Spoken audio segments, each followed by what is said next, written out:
Magandang umaga mga Daver Cats! Andito na naman po ako si Gandara SRU para maghatid ng latest update and fresh happenings about TVJ and legit Daver Cats. So for today's video, pag-uusapan nga po natin ka-legit Daver Cats ang patungkol po dito sa pagko-call out sa sugod bahay at pinagsabihan pa sila Mayor Jose Manalo. Bakit kaya ka-legit Cards? Sinasabay ba sa issue ng Showtime? Charis. Anyway, bukod po dyan, natin din pong pag-uusapan ng paparating na bagong legit Cards ka-OG. So lahat po ng yan natin pong pag-uusapan na mamaya. But before that, maraming salamat kayo sa pagtutok po ninyo araw-araw sa aking channel. Hello, shoutout po sa inyo. And always don't forget to click the subscribe button and notification bell para maging updated po kayo sa mga susunod nating balita. And eto na nga, simulan po natin ang ating balitaan. So, unahin nga po muna nating pag-usapan ng tungkol dito sa blessings na natatanggap nila Atasha and her family. Grabe ngayon, pati po sa Andres Mulak ay merong natatanggap na blessings. So, si Atasha may nakapila pong movie, then kay Andres, serye po ata, basta isa pong project for Andres, bukod pa po ito sa family sitcom na atin pong mapapanood, ka-OG, ng buo nilang pamilya. Samantala, very blessed and thankful naman ang kanilang mga magulang, sila Miss Charlene Gonzalez, Aga Mulak, sa kanilang mga anak. And nagulat din sila at emosyonal sa pahayag ng kanilang anak na si Andres Mulak. So nasabi dito sa News 5, nagulat at naging emosyonal sila Charlene Gonzalez at Aga Mulak sa pahayag ng anak nilang si Andres Mulak na nais na lumaki na kagaya ng kaniyang ama na naging inspirasyon ng mga tao bilang aktor. Kapag talaga kasi meron ka pong itinanim na maganda, meron ka din po talagang aanihin na maganda, di ba, ka-legit Carvegan? So, yun kasi yung nakita na kalakihan ng kanilang anak. So, napakaganda, ang sarap pakinggan na inspirasyon at gusto pong tularan ng mga anak yung magagandang gawain ng kanilang magulang. For sure, lahat po ng magulang gustong-gusto po at gusto-gusto pong marinig yan. And for sure sila Aga Mulak and Charlene ay nandoon sa kanilang proudest and happiest moment in their life dahil sa simpleng mga salita, di ba? Inibibida si Andres kasama ang kakambal na si Atasha Mulak at mga magulang na sina Aga at Charlene sa isang kapatid sitcom. Inanunsyo ang exciting na proyektong ito kasunod ng pagpirma nila ng kontrata sa TV5, MediaQuest Ventures, MediaQuest, Signal, at Viva ngayong Biyernes, January 26, #News5. And speaking of proudest moment, so narito rin po ang TVJ na proud kina Atasha Mulak at sa Mulak family. Samantala, narito naman po ang issue sa sugod bahay or ini-issue sa sugod bahay na kung saan ay may pag-call out pa po sa Itbulaga at sugod bahay na itigil na ang pagtatanong kung bakit single daw ang mga nananalo or ang kanilang mga contestant. Abnormalizing singlehood nga daw po at ang toxic nito. So, pansin ko lamang na ang mga original noontime shows ay ginagawa ng issues. After po ng Showtime, magkaroon po ng problema. Ngayon naman, TVJ ang gusto pong gawa ng issue at gustong paingayin na ang toxic ng segment ng TVJ or ang toxic ng ginagawa ng mga host na ina-abnormalize daw po ang singlehood. Every time natatanungin at bakit daw kasi kailangan pantanungin kung bakit single ang kanila pong nasusugod bahay or ang contestant nila. May mali daw ba sa pagiging single? So sabi po dito, Itbulaga should stop abnormalizing singlehood. Ang toxic, #sugod bahay. Ang awkward sa Itbulaga kapag tinatanong nila kung bakit single yung isa na parang may mali. Hindi pwedeng maging happy ang single? Grabe nga naman ka-sensitive po ang mga tao ngayon, lahat ginagawang issue. Hindi man yon ang ibig sabihin at nais iparating ng mga interviewer sa barangay like Mayor Jose, Kuya Wally, Paulo, Miles o kaya Kuya Ryan, yun ang pumapasok sa isip nila. So, sila yung madumi ang isip, sila po yung puro issues ang ginagawa. Wala namang sinasabi ang mga Dabarkads, pero nabibigyan po ng pakahulugan. May pag-call out pa sa Itbulaga na para bang mali ang ginagawa ng mga host. Anyway, narito naman po ang good news ni Maha Salvador, guys, na kung saan it's a baby girl ang ipinagbubuntis ni Maha. Kaya naman napaka-blooming na blooming. So for sure niyan si Boss Joey paparinggan na naman itong si Maine Mendoza. Buti hindi na pressure si Mengay, no?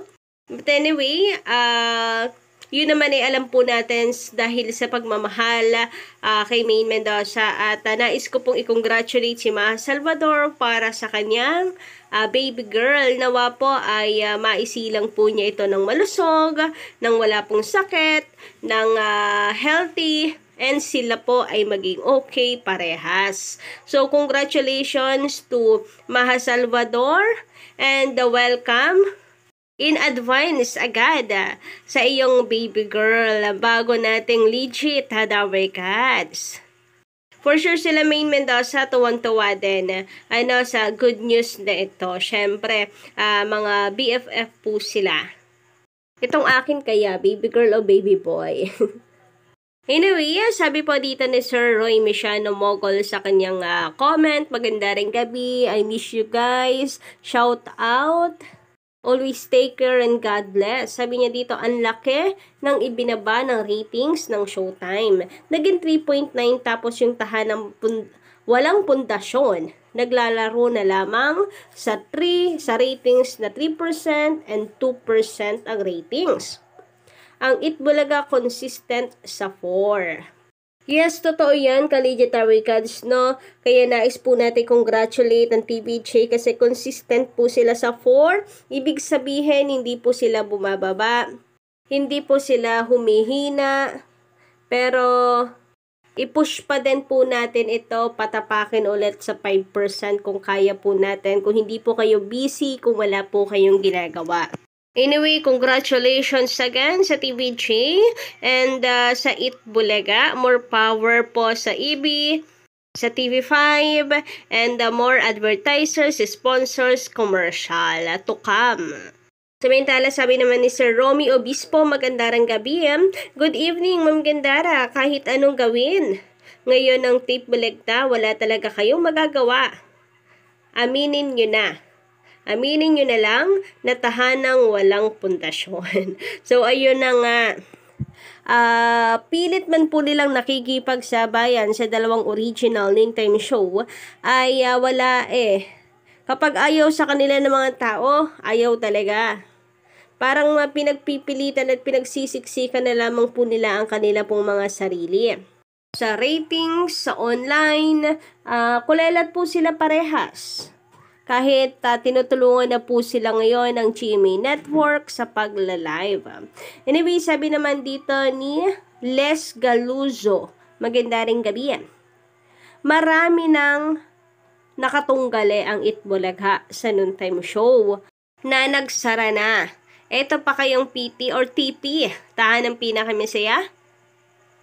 Habang buhay ang TVJ, walang makakagiba sa Itbulaga. So, yun yung sinasabi ko. Ang TVJ po, nakagawa na ng pangalan, naka-establish na po yan, nasa puso na po yan ng marami. Kaya kahit anong gawin, nakalaban, even it's Showtime, hindi po nun mabubura ang katotohanan na the best at iba pa rin ang Itbulaga. Ang longest running ng time show na tinaguyod ng TVJ at pinasikat ng TVJ, na binuo ng TVJ. So, balik-balik ta rin man po ang mundo, ilang henerasyon man po ang dumating pa, in the future, mananatili na nakatatak sa TVJ na sila ang hari ng tanghalian. At yan yung bagay na hindi po mananakaw ng iba sa kanila. Samantala, sabi naman ni Niel Mondraker, maganda rin gabi. Pabayaan nyo na lang po yung Procnoy at mga thief defenders. Sayang lang oras nyo sa kanila. Titigil din yan soon kapag wala ng tahanang pinakaewan sa GMA7. Hindi sila naniniwala sa Nielsen pero naniniwala sila na yung 24 oras number 1 sa Nielsen. Haha mga ewan. So kung saan po kasi talaga sila abida ay nandun sila. Kung saan umaayon ang panahon, dun sila. Pero pag hindi po nila tatanggapin yan. Kaya nga may sarili po silang mundo, no, na kung saan sila po ang bida. So, alam niyo na ibig ko pong sabihin doon. Kaligit Cats, di ko na paulit-ulitin, pero yun po sila. About naman sa kapag wala na ang tahan ng pinakaewan, naku mukhang hindi po malabong mangyari kung parating ganito ang resulta ng ratings. Siyempre sa GMA7, okay lamang po yan as long as nagbabayad ng upa ng block time agreement ang tape sa kanila, di ba? Pero ang tape, kapag wala na commercials and advertisers na apektuhan dahil sa kanilang lagapak na ratings, baka hindi po magtagal at sila mismo ang sumuko. Lalo pat hindi lang naman po pagpapasahod, pagpapasweldo sa kanilang empleyado ang expenses or inilalabas na pera ng tape. Nariyan at nagbabayad sila ng oras sa GMA. Mga nag-aapila pa po sila ngayon, di ba? Sa korte. Siyempre, nagbabayad din sa attorneys. Namimigay ng papremyo. So, marami silang inilalabas. And kung patuloy na walang kita, ligwak ang kanilang noontime show, hindi imposible na sila mismo ang sumuko, di ba? So, yun lang po muna ang ating update para sa gabing ito. Don't forget to click the subscribe button and the notification bell para sa iba pong mga balita.